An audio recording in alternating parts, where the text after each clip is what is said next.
What is up, everybody? Well, it's still raining, so I can't plant. Anybody that follows my channel knows that I had the big 8550 Alice in here, coming up with a plan on that. And if you watch the video, you know how that ended, and it got pulled out of here and put back in cold storage where it can stay for a while. So I pulled out my next basket case. Had a lot of you guys messaging, anticipating the video series on rebuilding this 2388 that I bought on auction late last summer. I've got a video in my channel about us cleaning it up and inspecting it, but why don't we get started on this project. As of right now, I'm going to concentrate on doing the repairs on it that I already have the parts on hand that I purchased last fall. Instead of spending any more money at this moment, I'll work on what I have. So I have a new feeder floor. I have a new transition cone. So we will start at the front of the machine. Today we'll take this feeder house, throw it off. It's more of a job than if you're just removing the feeder house to get back to pull the rotor, because when you change the floor, you got to take this front plate off, and you got to take the shaft off that goes underneath for driving the header. So start by, there's two bolts back here with a slot to where you can just loosen them, and this whole hydraulic bank will flip, just set it out of the way. Then we'll pull this hydraulic reverser off and the shaft underneath, and then we can get the front plate off. Instead of undoing the hoses for the field tracker up under there, I just take them and cut the zip ties, and I unhook them up there on the valve, and just take the hoses with and leave them with the front plate. But I'll get you guys set up, and we'll start taking all this stuff apart. Pop all your electrical connectors apart.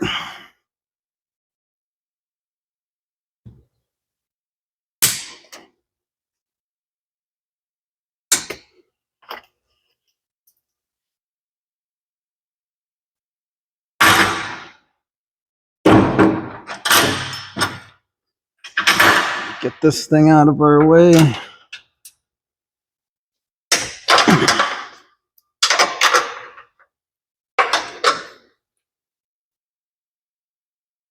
So I got to be careful on this project how much money I put into it, because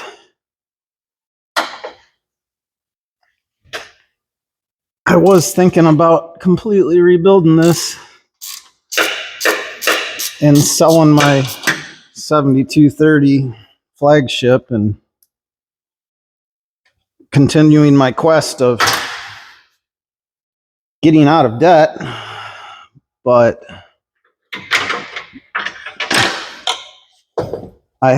my dealer has my 7230 listed because it's at the dealer.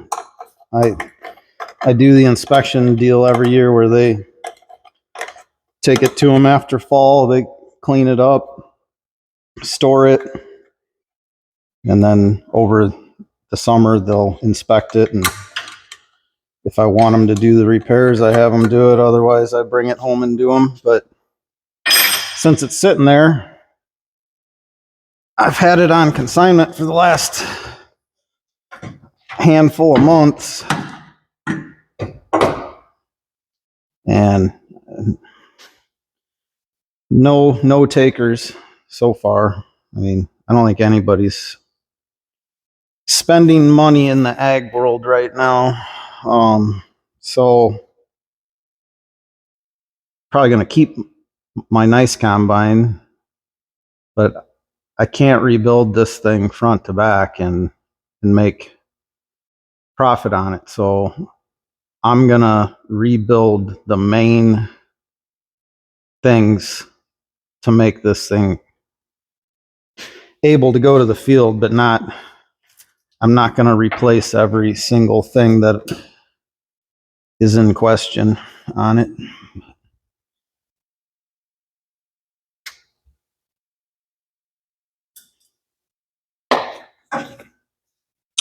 If you can see it,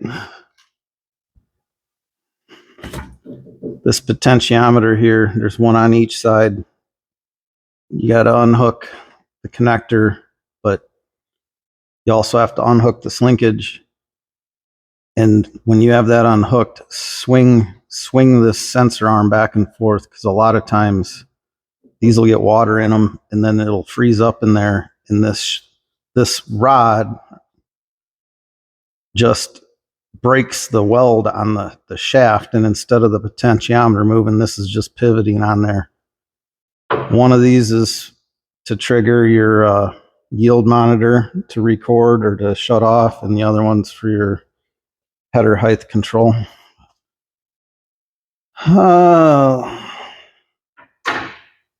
going to grab some O-ring face caps and plugs and undo these hoses. Then we will go get my little engine hoist and we'll pull this reverser off. There's not much to pull in the reverser off. You got 2 bolts here and there's some bolts on the backside that you can't see for this bracket, and then we'll be able to just pull it off, leave all the hoses hooked up, and we'll just set it down out of the way.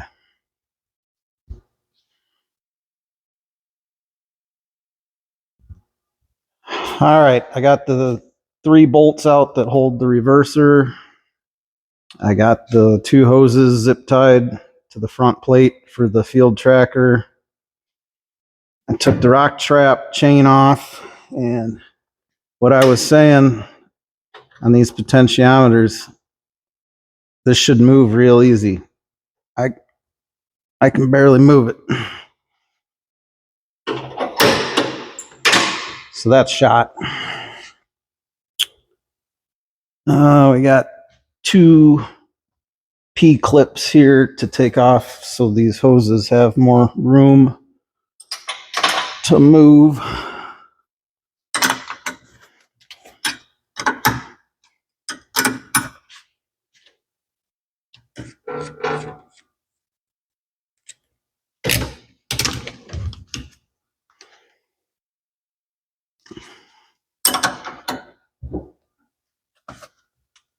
Oh man. Yikes.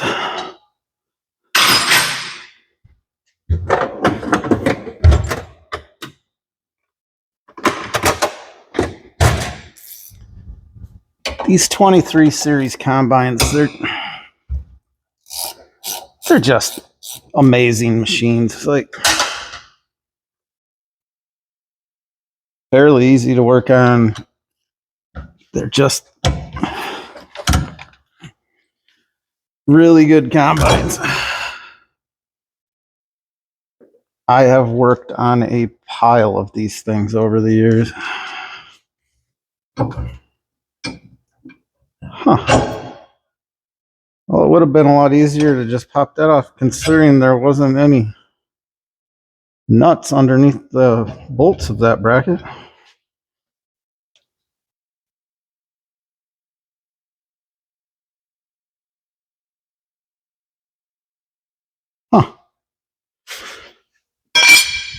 Anyway, so I'm feeling semi-strong today. I probably regret this, but see if I can just Hulk this thing off of here.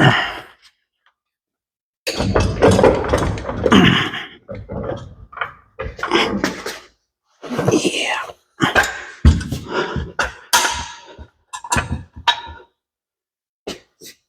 Nothing to it. Okay.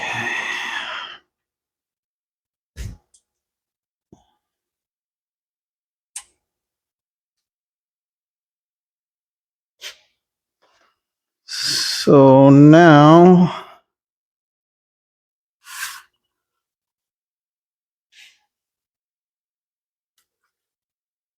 we're taking the front plate off, so we'll unhook this linkage right here for the field tracker sensor.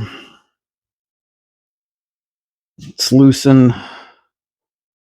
up these angle adjusting rods. These feeder house floors crack like that from getting dents in them from rocks. And just when the metal gets thin right there. But it's normally from rocks. Well, we might as well loosen up the feeder chain because I'm going to take that off or pull it out of there.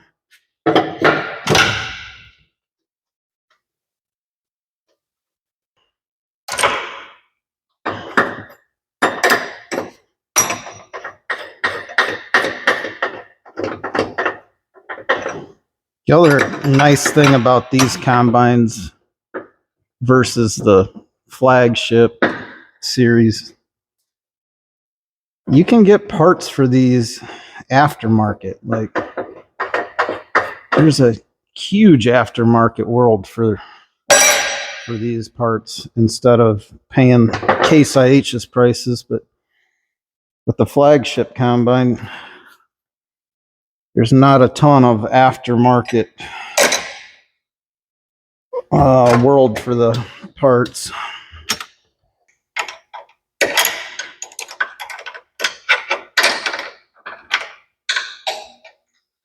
I'm sure you guys can't hear it, but in the background, about every 30 seconds, there's a thud. It's because the stupid birds continuously keep running into the window. I mean, they've been doing this for weeks. Like, don't you think after you smacked your head into a window once or twice, you would learn that you're not going to go through that?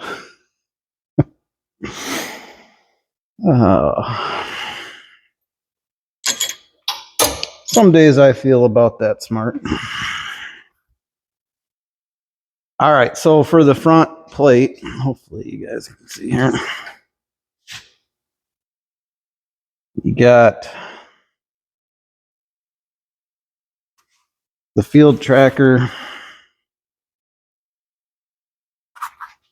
and then you have all these bolts here and down underneath. So this whole shaft, all this bracketry, it's got to come off. So, and you got to remember, before you pull the feeder house off, not only all your electrical connectors unhooked, but this shaft is coming with it. So you got to take these shields off. I'll start getting all of this stuff up here loosened up and bring it back. So you can take this front feeder plate off a couple different ways. I mean, you can take it all as one by taking all these bolts out, taking the shaft across off.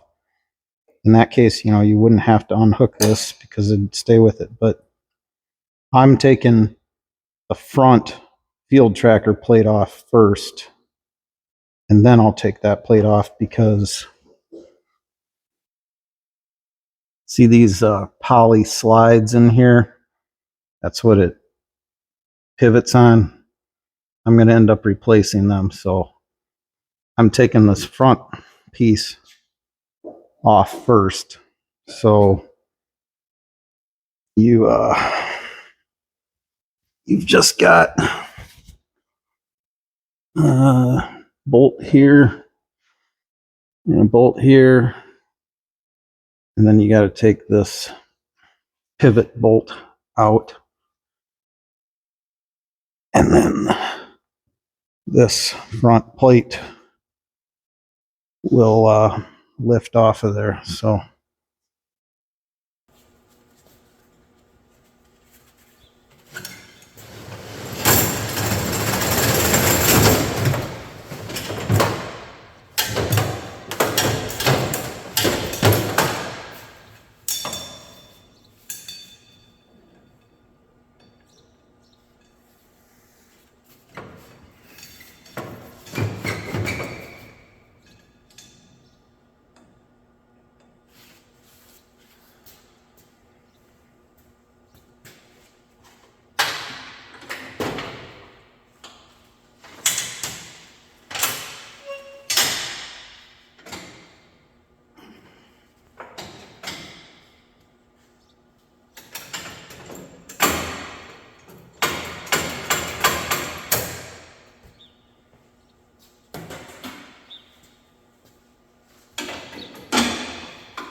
feeder chain's not coming out because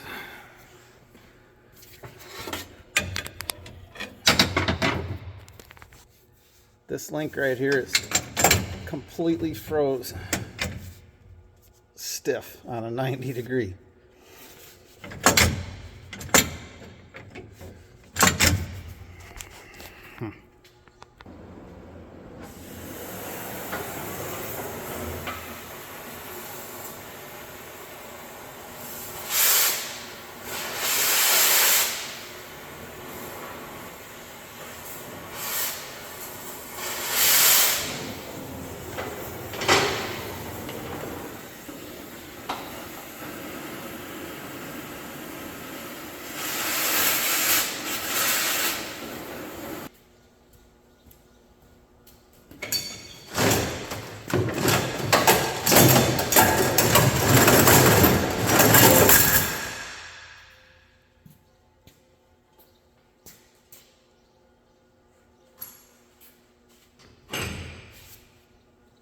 Okay. Alright, so this whole shaft's going to come out all the way across. I'm going to be on one side and on the other. You'll be here. Put your hand on this and lift up. And when I tell you, just pull this bolt out and then it'll be loose. Okay. There's no nut on it. And we'll take this and we'll have to walk back a little before we can go down.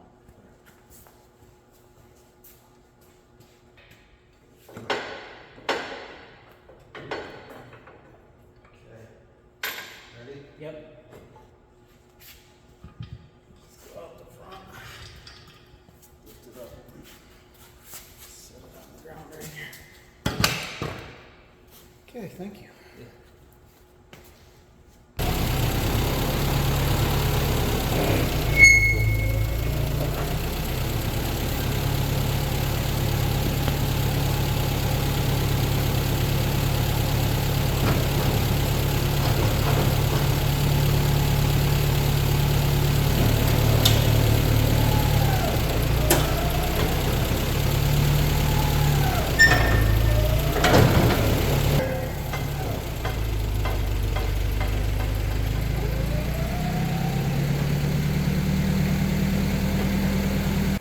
Okay, that's off now.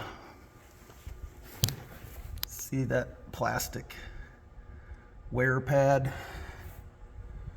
And there's some up in that corner too. So we'll change them. Now this plate can come off. Just take all the bolts off and we'll pull that one out. All right, guys, it's been about a week since the last clip on this 2388. Finally got about 4 days of dry weather and went like hell.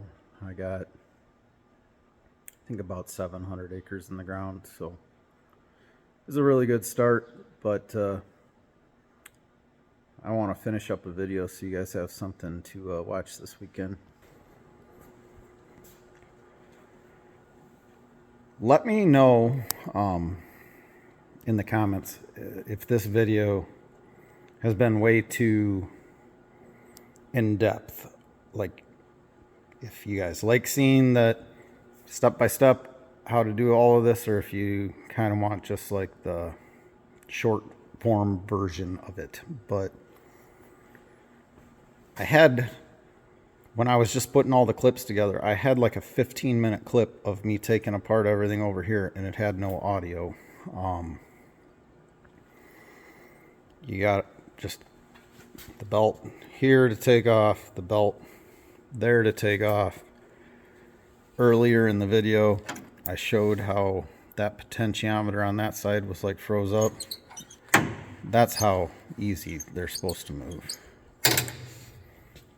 As far as pulling the feeder house off the rest of the way, there's just a hairpin on the bottom there.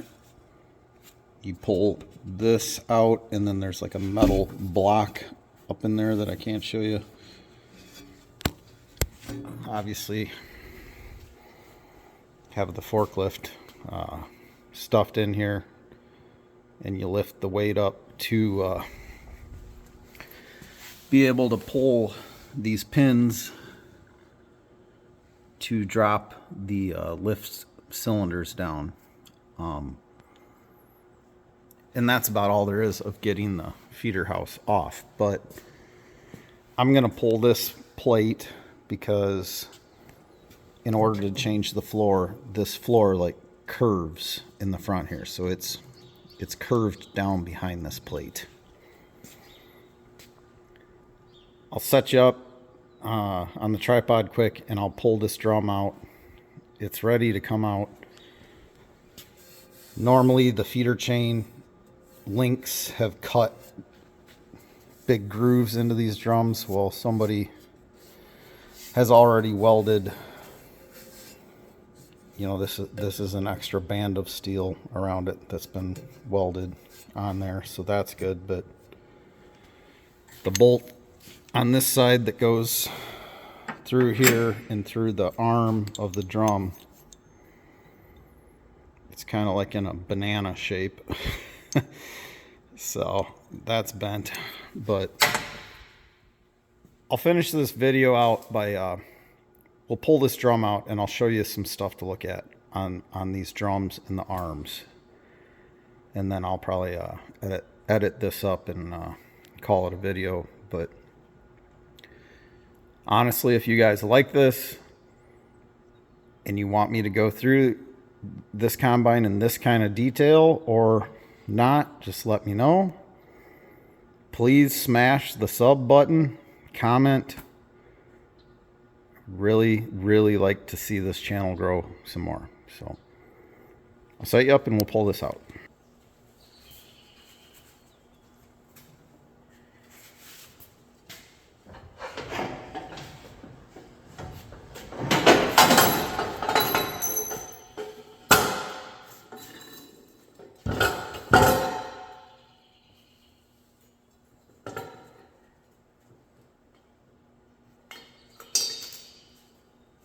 All right, once you have your drum out, you need to look at these arms. They crack out around this like bushing housing, and someone's already put some goose shit weld on there, but those arms I will replace because they're wallered out here too. And a lot of times this shaft that goes all the way through is wallered out too. About 90% of the time when I rebuild one of these drums, I put new arms on, a new shaft. These bearings on like the 21, 23 series, if you're running decent acres, almost every year to every 2 years, those things go out. So anytime I have a drum out, no matter what, I'm going to change those bearings, because that's a good way to catch a combine on fire when they go out. And obviously I'm going to change that bolt, and I will get new bushings here because these are worn pretty bad. So now you can see the damage, and I mean they've already welded on here, but we before I take this feeder house off in the next video, so I'll go through and torch all these bolts off, get new bolts. We'll take this front plate off to be able to get this floor out, and then we'll undo the cylinders underneath, because those brackets for the cylinders are these bigger bolts. I think they are. No. Those bigger bolts are the brackets for this. The bolts for the cylinder mounts are a handful of these. So lift it up with the forklift, put some jack stands under here. We'll undo the cylinders, get all them bolts out, get the front plate off, put the new floor in, put the front plate back on, and then we'll take this feeder house off. And then the next step will be pulling the rock trap back there, and then we'll pull the rotor out. So thanks for watching, guys. I've done this job a million times. It's kind of a boring video for me, but hopefully you like it. If not, let me know, and I'll just do like a way shorter form of it. So moving forward on it. Have a good weekend. Thanks for watching, guys.